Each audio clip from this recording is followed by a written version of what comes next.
Oh, halika na sa amin ay sumama ka. Ngiti at sayang aming ambag. Tara na't manood kay Lisa Vlog. Ang dami namang buhok ng jacket na to. Oh, hi mga bro. Today po is Saturday. Nandito ako sa walk-in closet.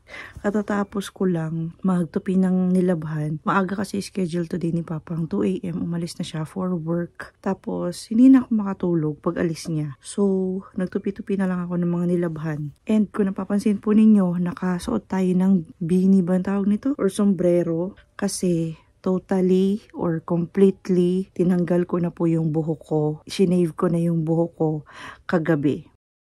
Today is April 5. Nung naligo ako, sobrang dami na ng buhok na nalagas. Yan, kung napapansin ninyo, may mga spots na sobrang nipis na talaga. And may mga spots na din na wala na talaga siyang hair. So, sobrang mendoksay, mabusisi na siyang i-maintain. Kasi sobrang nagbo-blower nga lang ako. Tapos ito na papatulong ako kay Papang. So, kakalbuhan na namin to. I-razor na lang namin. Kasi alam ko sa likod, wala na rin akong hair eh. Tignan nyo sa likod. May wala na ba? Ay! Ayan, to. Kunting ganun lang. Ano siya? Ayan, natatanggal. Kunting ganun lang. Marami na agad na. Ayan. So, medyo, ano na talaga siya. Mindoksay na talaga siya. Kaya, i-razor na namin siya. Kasi sa banyo din, ang daming buhok. So, I'm so excited. I'm so excited. I'm so excited kasi pangarap na hair ko yung kalbo. Tagal naman ni Papa. Excited na ako eh. So, magkakalbo na tayo mga bro. Kasi aanuhin ko pa tong mga natitirang to. Matatanggal din to katagalan ni tinan nyo. Tinan nyo yan Matatanggal din naman kasi siya katagalan. Hindi naman siya tatagal. Alam ko talaga kasi na makakalbo na ako. So, bakit ka patatagalin? Tuwing maliligo ako, ang tagal ko matapos kasi ang daming buhok ko. Nagising ang jack-jack. Magtakip lang ako ng towel.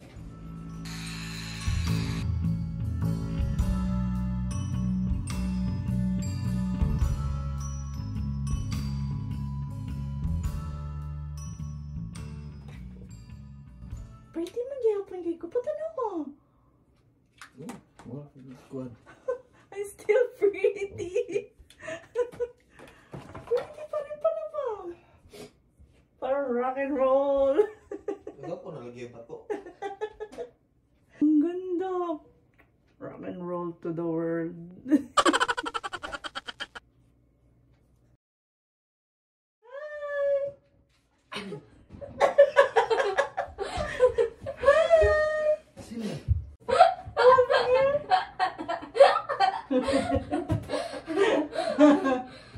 Ay, kiss mama, B. Kiss mama, Jack. Kiss. Kiss mama. Oh my god.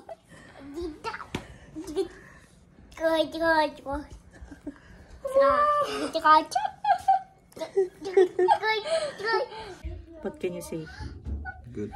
Yeah, man.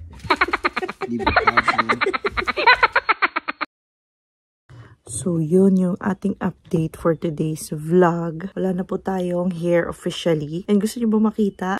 Tchadan! Ayan. Shinave ko siya kasi kung iiwanan ng konting hair, pag ginaganon ko yung konting hair, natatanggal po din talaga siya. So, shinave na lang talaga siya totally. So, wala talaga itong hair. And nagsusombrero ako kasi malamig pala yung buhok na kalbo.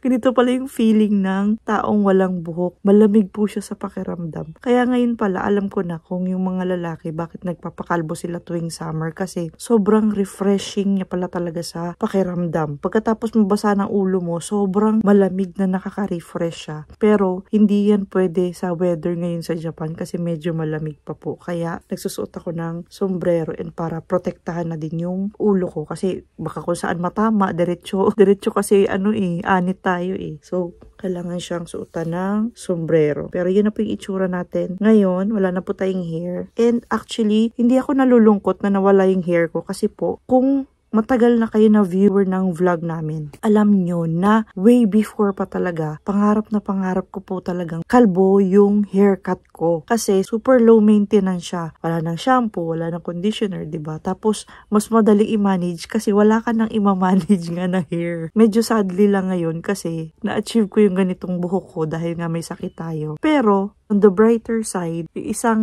pangarap ko is natupad, which is yung aking dream haircut. Nagbabasa ako ng mga comments kanina and may mga nabasa akong comments about sa pagkakaroon ng lakas ng loob, sa pagiging matapang, sa pagiging positibo. Actually, siguro yung mga past experiences ko, siguro kung hindi ko naranasan yung depression before, sobrang madidepress talaga siguro ako ngayon sa situation ko. Alam niyo yun, kasi nagkaroon na ako ng parang positive mindset kasi dahil sa mga past experiences ko na sobrang negative. Kaya naging parang positive mindset person ako dahil dun sa mga past experiences ko na hindi magandang nangyari sa buhay ko. And alam ko na kung paano i-handle yung feeling ng depression na kapag naiisip ko na ganito, ganyan. Parang ang nangyayari, nag-snap out agad ako na, uy, bakit ko nararamdaman yan? Hindi magandang pakiramdam yan. Actually kasi hindi lang siya haharapin ng ikaw lang. Doon ka rin huhugot ng lakas ng loob. Doon sa mga taong nagdarasal para sa'yo, sa mga taong nakasuporta para sa'yo, doon ka huhugot ng lakas ng loob. Katulad ko, si Papang, lagi nandiyan nakasuporta sa akin. Kung baga, nagiging source ko siya ng lakas ng loob. Tapos yung mga comments ninyo, yung mga nakasuporta din sa amin, nanonood sa akin. Yan, sa inyo po ako humuhugot talaga ng lakas talaga ng loob. Sinasabi ko lagi yan sa vlog namin. Kaya sobrang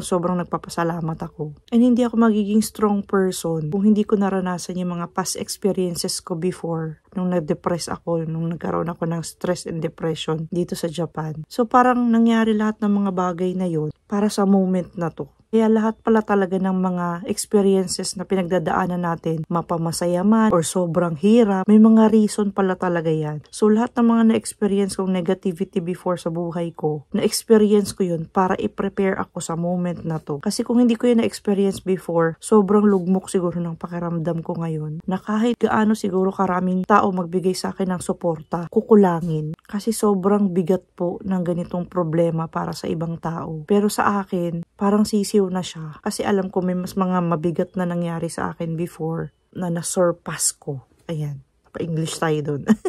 So sa mga nanonood po sa akin na may mga katulad sa akin na sakit or may mga kapamilya sila na katulad sa akin yung sakit, bigyan nyo lang po yung suporta nyo sa kapamilya nyo, sa kapatid nyo, sa kaibigan nyo. Kasi kailangan po nila yan ngayon. And ako sobrang nagpapasalamat lang talaga ako kasi maraming suporta ako natatanggap. Hindi man sila 100,000, hindi man sila million. Pero alam niyo may mga iilang tao nagme-message sa'yo. Almost everyday may natatanggap akong messages. Isa, 2, 3, sobrang na-appreciate ko. Parang naglo-look forward ako na gumaling ako. Kasi yun lang yung parang yung bagay na ibabalik ko sa mga taong nagpakita sa akin ng suporta, nagdasal para sa akin. Yun lang yung bagay na parang maibabalik ko sa kanila. Yung maging healthy ulit ako, or yung paggaling ko, or yung ganito na pinapakita ko sa inyo na ito ako, malakas ako, okay ako. Parang ito lang alam kong bagay na maipapakita ko sa mga taong nakasuporta sa akin, sa mga taong nagdarasal sa akin. So sa makakapanood ng vlog ko na ito na